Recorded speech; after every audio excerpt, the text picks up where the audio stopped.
Assalamualaikum, jangan lupa angkat tangan kanan dan lalu tekan tombol subscribe yang sudah subscribe. Terima kasih sebanyak-banyaknya. Mari kita lanjutkan cerita sebelumnya. Bab 1089. Oke, kami mengerti. Para preman ini tidak mengetahui identitas Olivia. Giselle juga tidak bodoh, tidak memberitahu mereka bahwa Olivia adalah menantu dari keluarga Aditama. Jika dia memberitahu mereka, tidak peduli berapa banyak uang yang dia berikan, tidak ada yang akan membantunya melakukan hal ini. Nanti setelah menerima pembayaran terakhir dariku, hapus nomorku. Selama kalian melakukan seperti apa yang aku katakan, aku jamin kalian nggak akan mendapat masalah. Kalau kalian berani sembarang ngomong di luar, jangan salahkan aku kalau aku berbuat kejam nanti, Bu Toha, jangan khawatir. Kami nggak akan sembarang ngomong. Setelah menerima uang darimu, kami akan menghilang dari muka bumi ini. Kami satu tim denganmu. Sebenarnya, Giselle bahkan tidak memberitahu para preman itu nama belakangnya yang asli. Nomor telepon yang dia gunakan untuk menghubungi para preman ini juga akan dia buang setelah semuanya selesai. Selain itu, nomor ini tidak terdaftar menggunakan namanya. Giselle menutup telepon, tidak bisa menahan tawa memikirkan malapetaka yang akan mendatangi Olivia. Siapa suruh Olivia suka ikut campur urusan orang, suka membantu Rosalina. Biar wanita itu merasakan apa akibat dari suka ikut campur urusan orang. Tok, tok, ada ketukan di pintu. Giselle menyimpan senyumnya dan bertanya, siapa? Giselle, ini Mama. Giselle kemudian membuka pintu dan membiarkan ibunya masuk. Giselle, Mama baru saja ingin kembali ke kamar, tapi kemudian mendengar kamu sedang tertawa. Ada apa? Kok senang sekali? Coba kasih tahu Mama, supaya Mama juga senang, tanya Sinta sambil tersenyum. Setelah kembali dari pesta yang diadakan oleh keluarga Darmawan, putrinya ini cukup menderita. 2 hari ini, suasana hatinya sangat tidak bagus, dan dia kasihan melihatnya. Ma, aku melakukan sesuatu. Giselle bertanya kepada ibunya terlebih dahulu, Rosalina sudah pulang. Belum, ada apa? Ide gila macam apa lagi yang kamu pikirkan untuk mengerjai anak itu? Kalau enggak, kamu enggak akan tertawa seperti itu. Mama bahkan bisa mendengar suara tawamu dari depan pintu. Mendengar ibunya bilang Rosalina belum pulang, Giselle jadi merasa dia tidak perlu bersikap waspada. Di rumah keluarga Siahaan ini, ibunya yang punya kuasa di rumah. Semua orang adalah orang kepercayaan ibunya, jadi tidak ada yang akan membantu Rosalina. Dia memberitahu ibunya bahwa dia pergi ke toko Rosalina sore tadi, untuk mencari masalah dengan wanita itu. Namun, dia bertemu dengan Olivia dan jadi bertengkar dengan wanita itu. Mendengar putrinya lagi-lagi bertengkar dengan Olivia, tatapan di wajah Sinta seketika berubah dingin. Namun, tatapan itu dengan cepat kembali seperti normal. Dia memarahi putrinya dan berkata, papamu sudah bilang. Kita nggak boleh mencari masalah dengan tuan muda keluarga Aditama untuk sementara ini. Stefan sangat menyukai wanita kampungan itu. Kamu jangan bertengkar dengan wanita itu terus. Kalau kamu membuat wanita itu tersinggung, papamu jadi harus meminta maaf padanya lagi. Papamu itu harga dirinya tinggi sekali. Kapan dia pernah menunduk dan membungkuk pada orang lain? Itu semua karena kita berdua, makanya papamu jadi terpaksa meminta maaf. Meskipun bisnis keluarga kita nggak berada di Mambera, tapi kita nggak boleh meremehkan Aditama Group. Setelah suaminya meminta maaf pada Stefan, pria itu mengatakan bahwa Olivia menyukai Rosalina, dan Olivia ingin berteman dengannya. Maksud dari perkataan pria itu adalah, dia ingin memperingatkan keluarga Siahaan, sebaiknya jangan menindas Rosalina lagi. Memang sekeluarga itu suka sekali ikut campur urusan orang. Sinta memaki Stefan dalam hati. Sejak hari itu juga, Johan langsung melakukan perjalanan bisnis. Suaminya takut Stefan akan memboikot bisnis Siahaan Group. Pratama Group saja juga diboikot bisnisnya oleh Aditama Group, tanpa alasan yang jelas. Bab 1090. Tidak ada orang yang berani mengatakan secara terang-terangan bahwa Pratama Group diboikot oleh Aditama Group. Saat ini, kedua grup perusahaan itu sudah kembali menjalin hubungan kerja sama yang normal. Orang-orang di luar sana menebak-nebak, Aditama Group mungkin memutuskan hubungan kerja sama waktu itu karena Pratama Group melakukan kesalahan.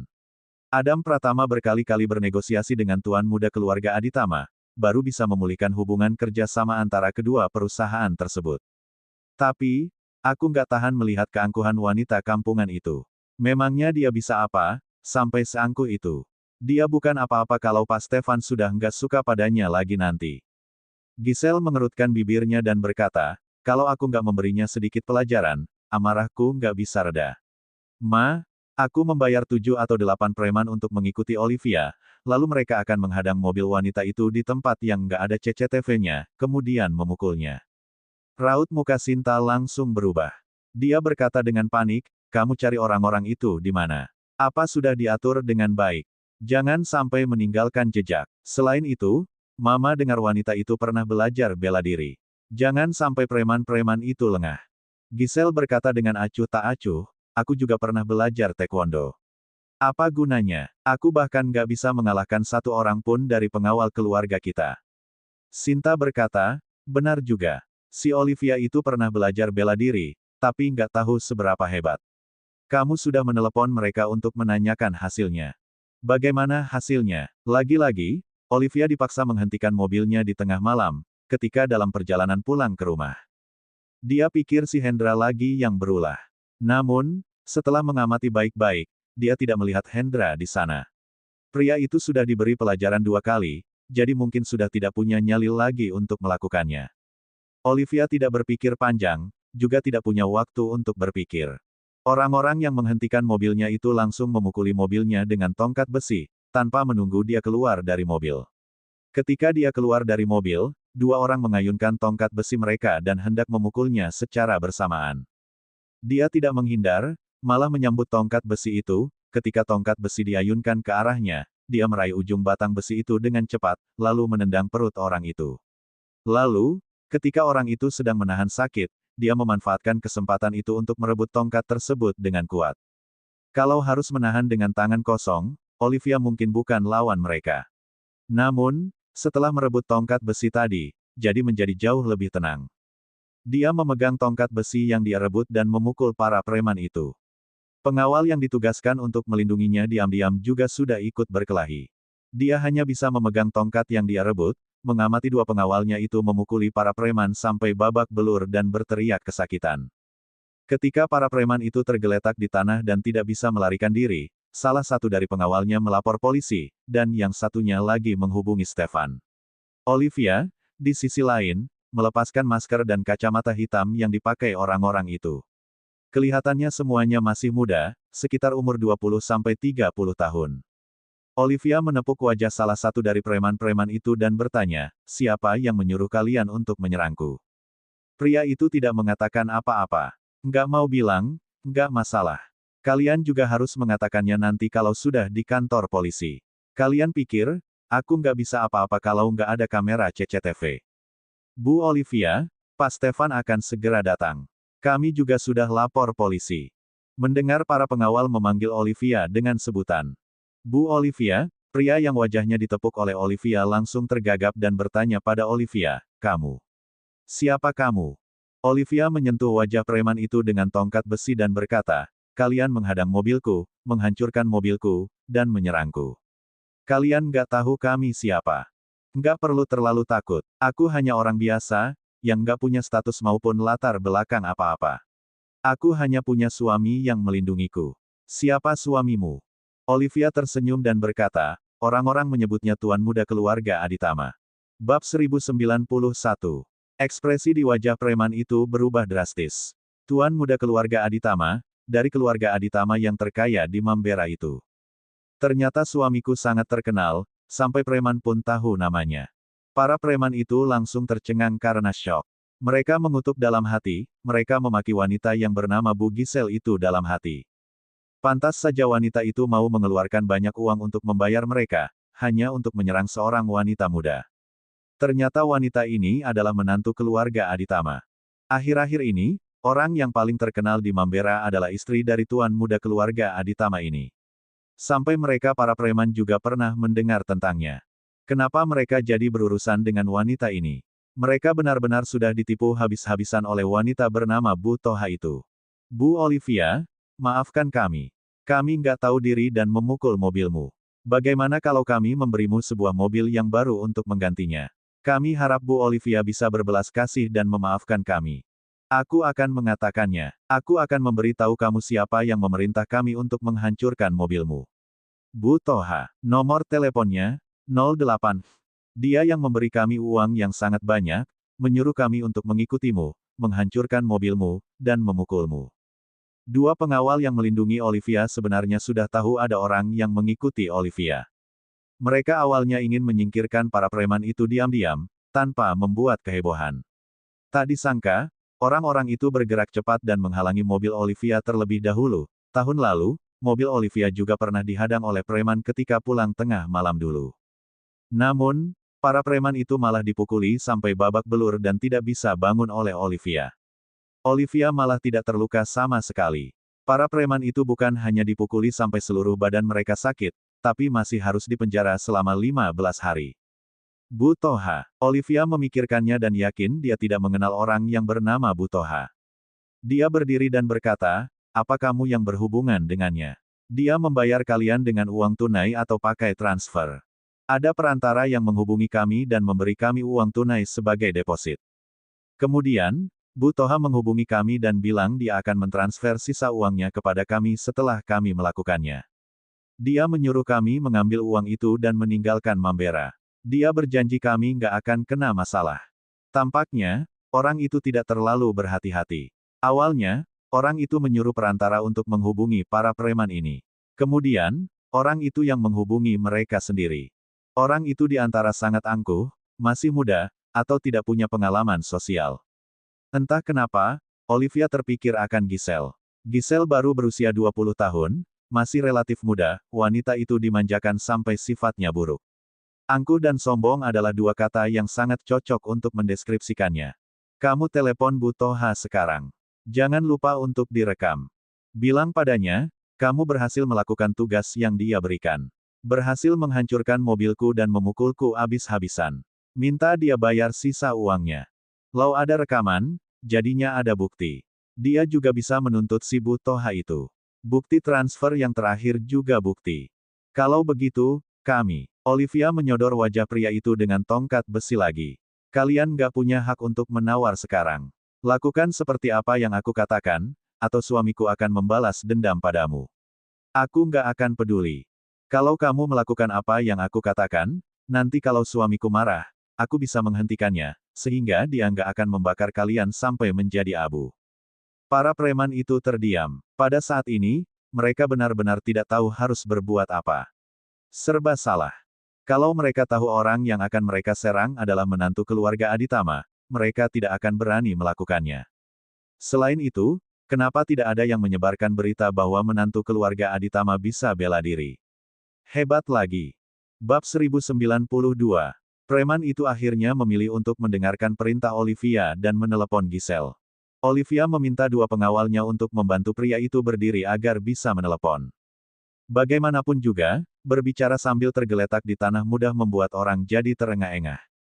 Giselle, yang didesak oleh ibunya untuk menghubungi para preman itu, tiba-tiba mendapat telepon. Dia berkata kepada ibunya dengan senang, "Ma, mereka telepon. Mereka pasti sudah berhasil melakukan apa yang kusuruh." Setelah mengatakan itu, dia mengangkat telepon. Bu Toha, kamu sudah menghancurkan mobil wanita itu, juga memukulinya. Orangnya sudah pingsan, tapi masih bernapas. Kami nggak memukulnya sampai mati. Cepat bayar sisa uangnya, lalu kami akan segera meninggalkan Mambera. Yang penting nggak sampai mati. Coba foto dulu, aku mau lihat dulu apa kalian melakukannya sesuai yang kubilang. Setelah itu, aku akan membayar sisa uangnya. Kami memukulnya sampai kepalanya berdarah. Karena takut dia mati, kami cepat-cepat melarikan diri. Mana berani mengambil foto? Cepat kirim uangnya. Kami harus kabur sekarang. Kalian yakin wanita itu wanita yang aku bilang? Giselle sama sekali tidak takut saat mendengar Olivia dipukul sampai kepalanya berdarah dan pingsan, malahan sangat senang dan merasa dia sudah berhasil membalas dendam. Siapa suruh Olivia suka ikut campur urusan orang? Berani-beraninya ikut campur urusannya, sampai ayahnya harus meminta maaf pada tuan muda keluarga Aditama. Benar dia. Dia membuka toko buku di depan SMP Negeri Mambera dan mengemudi mobil produksi lokal. Kami terus mengikutinya sejak dia keluar dari toko. Kami nggak mungkin salah orang. Benar kalau begitu, itu dia. Oke, aku akan mentransfer uangnya pada kalian. Setelah itu, kalian cepat-cepat pergi dari Mambera dan hapur nomorku. Jangan pernah beritahu orang lain tentang hal ini. Kalau enggak, Aku juga nggak bisa melindungi kalian. Yepe, kalian nggak mengambil foto tadi. Gimana kalau kalian ternyata menipuku untuk mendapatkan uang? Aku akan membayar setengah dulu. Setelah mendapatkan kabar besok dan memastikan kalau wanita itu memang dipukul, aku akan mengirim sisanya pada kalian. Zal, kamu nggak bisa kasih semuanya saja. Kami ini sudah melakukan kejahatan. Bisa-bisanya kamu masih mau mengurangi setengah dari bayaran kami. Kalau bukan karena Olivia sedang mengawasinya dengan tajam dan tidak memperbolehkan pria itu untuk sembarang ngomong, preman itu sudah mau memaki, rasanya ingin sekali masuk ke dalam telepon itu dan mencekik Giselle di seberang telepon. Aku nggak kekurangan uang, juga bisa dipercaya. Setelah mendapat kabar besok, aku pasti akan membayar sisa uangnya, bahkan memberikan lebih. Setelah mengatakan itu, Giselle menutup teleponnya dan mentransfer setengah dari bayaran preman itu. Setelah preman itu menerima uangnya, Olivia menyuruh pengawalnya untuk mengambil ponsel preman itu. Dia menyimpan nomor preman itu, lalu menggunakan ponsel preman itu untuk mengirim rekaman percakapan tadi ke nomor pengawalnya. Polisi akan segera datang. Lebih baik kalian mengakui semuanya. Lara preman itu terdiam. Mereka ingin sekali memaki Bu Toha.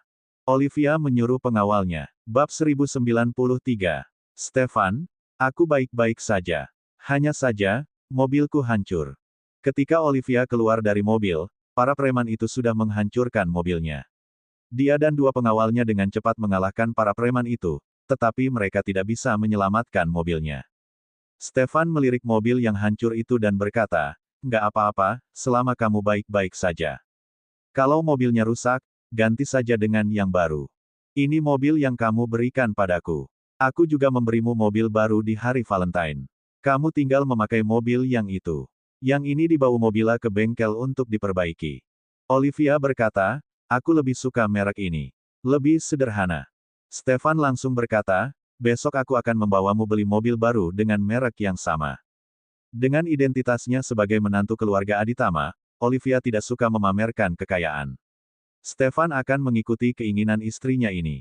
Tidak peduli kehidupan seperti apa yang ingin istrinya jalani, asalkan dia masih hidup di dunia ini, dia akan mengabulkannya. "Apa kamu bisa tahu siapa yang menyuruh mereka dari suara itu?" tanya Stefan pada pengawalnya. "Isel," jawab Olive. Tak satu pun dari mereka pernah melihat Giselle sebelumnya. Suara wanita itu asing bagi mereka. Namun, Olivia pernah bertemu Giselle 2 kali dan bertengkar dengan wanita itu. Dia mengingat suara Giselle yang arogan dan tajam. Giselle tidak membayar penuh para preman itu. Mereka menyerahkan masalah ini kepada polisi, jadi polisi juga bisa menahan Giselle dengan bukti yang kuat. "Giselle Siahaan." Raut muka Stefan berubah masam. Gimana sih cara keluarga Siahaan mengajari putri mereka? Beberapa hari yang lalu baru saja datang meminta maaf. Ini baru beberapa hari, sudah mulai membayar preman untuk menghancurkan mobil orang. Sama saja seperti Hendra waktu itu. Kalau Olivia tidak bisa bela diri, meskipun ada pengawal yang melindunginya dari jauh, ketika para pengawal datang menolongnya, istrinya itu mungkin sudah dipukul. Stefan tidak bisa membiarkan hal ini begitu saja. Kebetulan sekali, polisi juga sudah datang, jadi para preman itu dibawa ke kantor polisi untuk diinterogasi. Ada rekaman sebagai buktinya, juga ada rekaman dari kamera mobil. Meskipun para preman itu dibawa ke rumah sakit, tapi terbukti mereka sudah melakukan kejahatan. Olivia sebagai korban hanya melindungi diri. Sebelumnya, tindakan Olivia untuk melindungi diri membuat pihak kepolisian sangat terkesan. Beberapa bulan kemudian, hal seperti terjadi lagi dan mereka jadi semakin terkesan.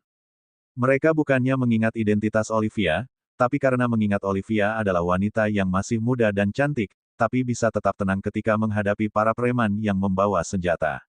Selain itu, dia juga bisa menaklukkan para preman itu dalam waktu singkat. Setelah mengetahui Olivia adalah istri dari tuan muda keluarga Aditama, mereka semakin merasa, memang tidak sembarang orang yang bisa menduduki posisi itu. Ada rekaman sebagai barang bukti, dan Olivia juga bisa mengenal suara Giselle dari rekaman pembicaraan dengan Bu Toha itu. Mereka jadi tahu Giselle belum melunasi pembayarannya kepada para preman.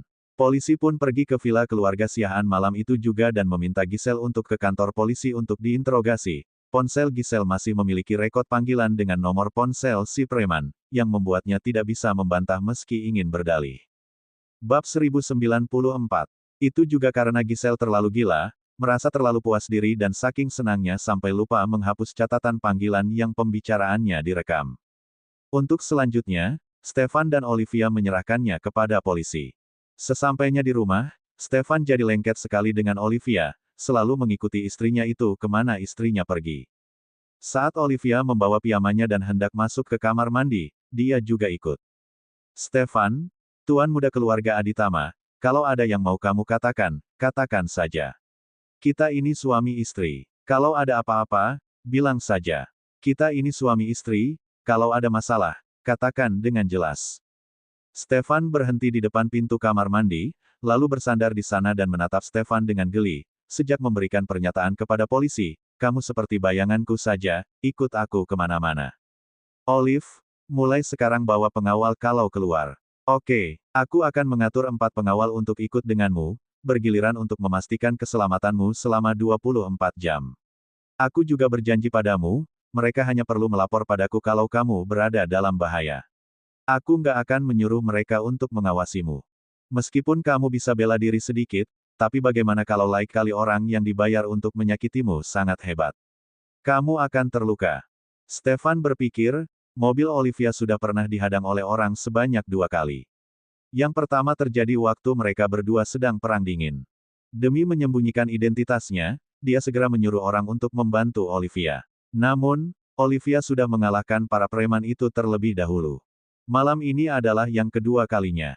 Kali ini, preman-preman yang menyerang Olivia lebih kejam sedikit daripada preman yang disuruh oleh Hendra waktu itu. Untung saja, dia sudah mengatur agar ada pengawal yang diam-diam melindungi Olivia dari jauh, sehingga Olivia tidak kenapa-apa. Bukannya kamu sudah menyuruh pengawal untuk mengikutiku. Aku nggak ngomong apa-apa. Cuma 2 orang. Aku ingin menambah 2 orang lagi, jadi aku harus mendiskusikannya denganmu. Stefan tidak akan menyuruh kedua pengawal yang biasanya melindungi Olivia diam-diam itu untuk berhenti. Dia juga akan menambah 2 pengawal lagi yang akan ikut bersama Olivia terang-terangan, yang juga bisa berfungsi sebagai pencegah kejahatan. Apabila orang-orang yang ingin menyerang Olivia tahu kalau Olivia keluar membawa pengawal, mereka tidak akan berani sembarang bertindak. Di siang hari, kamu juga harus membawa 2 atau 4 pengawal kalau mau keluar. Orang yang ingin menyerangmu akan takut dan tidak berani menghadapi mobilmu dan menghancurkannya di tengah jalan seperti malam ini. Olivia setuju-setuju saja kalau Stefan menyuruh 2 pengawal untuk mengikutinya diam-diam, tapi kalau dia harus membawa 2-4 pengawal bersamanya secara terang-terangan, dia akan merasa seperti sedang diawasi. Setelah dipikir-pikir, 2 pengawal yang mengikutinya diam-diam itu juga bisa dibilang sedang mengawasinya. Setelah terdiam sejenak, dia berkata, "Oke, aku menyetujuinya. 2 orang sudah cukup, nggak perlu sampai 4 orang. Orang yang impulsif dan nggak pakai otak seperti Giselle nggak banyak." Stefan menghela napas lega ketika mendengar Olivia menyetujuinya. Namun, dia berkata, "Kita nggak boleh nggak berwaspada. Banyak orang yang iri dan benci padamu sekarang, jadi sebaiknya lebih berhati-hati. Aku sudah memilih 4 pengawal untukmu, tapi karena kamu hanya mau membawa 2 pengawal, jadinya masih ada 2. Aku pikir-pikir, bagaimana kalau mereka berdua aku tugaskan di dekat toko kakakmu. Johan dan istrinya itu bukan orang baik. Setelah apa yang terjadi malam ini, Giselle pasti akan menerima hukuman sesuai hukum yang ada. Dia terlibat dengan kaum preman. Kalau wanita itu dipenjara untuk beberapa waktu, 2 orang itu nggak akan merasa anaknya memang pantas mendapatkan hukumannya. Mereka hanya akan semakin membencimu, merasa kamu yang mencelakai putri mereka. Bisa jadi, mereka akan mencari kesempatan untuk membalas dendam padamu. Namun, karena kamu istriku, mereka belum tentu berani menyentuhmu di Mambera. Kalau mereka nggak bisa menyentuhmu, mereka akan beralih untuk menyerang orang-orang terdekatmu. Contohnya, kakakmu. Dan Russell. Olivia paling peduli tentang kakak dan keponakannya. Terutama Russell, yang baru berusia 2 atau 3 tahun, yang mudah diserang orang. Kalau sampai terjadi sesuatu pada Russell dan ternyata itu karena dirinya sendiri, dia tidak akan pernah bisa memaafkan dirinya sendiri. Setelah mendengarkan analisis Stefan, ekspresi Olivia menjadi serius. Dia berkata, "Aku akan mendengarmu dalam hal ini. Meskipun Pak Daniel sudah menyuruh Satpam untuk berpatroli di sepanjang jalan itu, kakakku dan Russell mungkin bisa menjadi lebih aman di toko, atau kalau Russell lagi nggak berada di sisi kakakku. Kalau Russell lagi nggak berada di dekat kakakku." Olivia tidak melanjutkan kata-katanya. Bab 1095. Olive, jangan terlalu khawatir. Kita hanya berjaga-jaga. Lagi pula, banyak orang di kalangan kita yang membawa pengawal juga. Keluarga mana yang nggak punya pengawal? Olivia berkata dengan agak menyesal, aku hanya takut keluarga Siahaan akan menyusahkan kakakku dan Russell karena mau membalas dendam padaku. Namun, dia tidak menyesal membantu Rosalina. Giselle yang keterlaluan. Nggak akan terjadi. Tenang saja, ada aku di sini. Lagi pula, kakakmu kan menyewa bangunannya Daniel. Daniel sangat bertanggung jawab kok sebagai tuan rumah, nggak akan membiarkan penyewa gedungnya mendapat masalah. Semua toko yang berada di setengah jalan itu nggak pernah ada masalah sebelumnya. Bagaimanapun juga, Daniel juga mantan preman dulu. Meskipun dia sudah berpaling dari dunia itu, dia masih kenal banyak orang dan tidak ada yang berani mencari masalah di area miliknya. Daniel sangat menyukai Russell, kalau ada yang berani menyentuh Russell, bukannya sama aja dengan cari mati. Kurasa, selain keluarga Siahaan, orang yang akan menyerang dan berani menyerangmu hanya sanak-sanak keluargamu dari kampung itu. Aku akan bilang pada Reiki untuk memerintahkan beberapa orang untuk mengawasi dua keluarga itu, memintanya untuk memberitahu kita apabila ada gerak-gerik dari mereka, jadi kita juga bisa bersiap sebelumnya. Setelah mengatakan itu, Stefan bertanya kepada istri tercintanya, kalau waktu bisa diulang kembali, apa kamu akan tetap membantu Rosalina? Olivia langsung berkata tanpa berpikir, aku akan membantunya. Malam itu, kalau aku dan Amelia nggak membantunya, dia akan mati. Dia hanya tidak menyangka Giselle bisa sekejam dan semena-mena seperti itu. Stefan tersenyum, tahu jelas istrinya adalah orang yang sangat baik. Kalau begitu, kamu nggak perlu merasa bersalah. Apa yang kamu lakukan itu akan dikagumi oleh orang yang baik dan dibenci oleh orang yang jahat. Kita nggak perlu disukai oleh semua orang. Pasti akan ada orang jahat di dunia ini. Kita hanya perlu berwaspada pada mereka. Mandilah, sudah. Malam, Olivia juga berpikir seperti itu. Kalaupun dia tidak melakukan apa-apa, pasti tetap akan ada orang yang tidak menyukainya dan ingin dia celaka. Dia tidak menyesal telah membantu Rosalina, jadi dia tidak perlu merasa bingung dan merasa bersalah. Apakah keluarga Siahaan akan membalas dendam padanya nanti? Seperti yang Stefan bilang, mereka hanya perlu mewaspadainya. Setelah memikirkan hal itu, Olivia pergi mandi, sedangkan Stefan duduk di ranjang dan menghubungi Reiki. Reiki dan Junia baru saja pergi berkencan dan pulang ke rumah keluarga Santoso. Reiki awalnya ingin masuk ke rumah Junia dan duduk-duduk dulu, tapi tiba-tiba mendapat telepon dari Stefan. Junia juga bilang hari sudah malam, orang rumahnya sudah tidur, jadi dia menyuruh Reiki untuk pulang dan beristirahat. Reiki akhirnya hanya memandangi Junia masuk ke rumah, sambil menjawab telepon dari Stefan. Masih berkencan. Sudah malam. Aku sudah mengantar pacarku pulang ke rumah. Sudah selarut ini, masih belum tidur. Stefan berkata, istriku mendapat masalah lagi. Reiki menaikkan alisnya dan bertanya dengan prihatin, masalah apa? Kalian berdua bertengkar atau berkelahi atau ada salah paham? Kamu minum bir saat makan dengan klien hari ini, lalu berhubungan seks bebas. Stefan berkata dengan kesal, kamu yang berhubungan bebas. Aku nggak minum setetes alkohol pun. Pak Mordehai memperbolehkan hal itu. Pak Mordehai adalah klien yang membicarakan bisnis dengan Stefan malam ini. Aku langsung bilang padanya, istriku nggak suka aku minum alkohol, bahwa istriku bilang seluruh badanku terlalu bau kalau aku minum alkohol. Kalau aku minum, istriku akan mengusirku dari kamar dan menyuruhku tidur di ruang nggak kerja. Dia bilang aku takut istri, menyuruhku minum teh saja, cerita bersambung.